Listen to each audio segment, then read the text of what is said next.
হিংসা, তারপরে কি করছে, হিংসা, অবিশ্বাসের বাতাবরণ তৈরি করছে, একে অপরের প্রতি অবিশ্বাসের বাতাবরণ তৈরি করছে।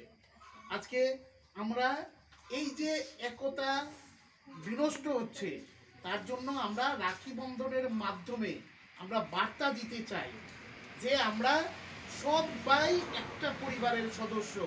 আমাদের ভারতবর্ষে আমরা যারা বসবাস করি, আমরা সবাই এক পরিবারের সদস্য।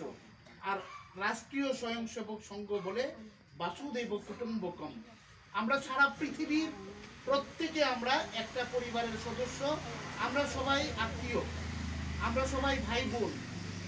তাই এই যে চিন্তা ভাবনা, আজকে আমরা হয়তোবা আমবাসাতে থাকি, আপনারা এখানে বসবাস করছেন, এখানের মধ্যে আমরা যারা সবাই আছি, শান্তি শৃঙ্খলা বজায় রেখে আমরা যদি একে অপরের রক্ষার কথা চিন্তা করে, দায়িত্বের কথা চিন্তা করে আমরা যদি আমাদের সমাজ ব্যবস্থাকে এগিয়ে নিয়ে যাই, তাহলে এই সমাজ ব্যবস্থাই সমৃদ্ধশালী হবে।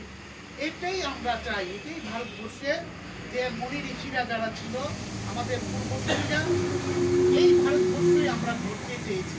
কিন্তু এই ভারতবর্ষ আজকে এই যে 10,000 20,000 বছরের যে কৃষ্টি সংস্কৃতি, এটাকে বারবার হরণ করা হয়েছে। শকুন, মুঘল, পাঠান, ইংরেজরা আমাদের দেশকে লুণ্ঠন করেছে, আমাদের মা বোনদের ইজ্জত সম্মান লুণ্ঠন করেছে। আমাদের যে একতা, আমাদের যে এই সার্বভৌমত্ব অখণ্ডতা প্রতি আমাদের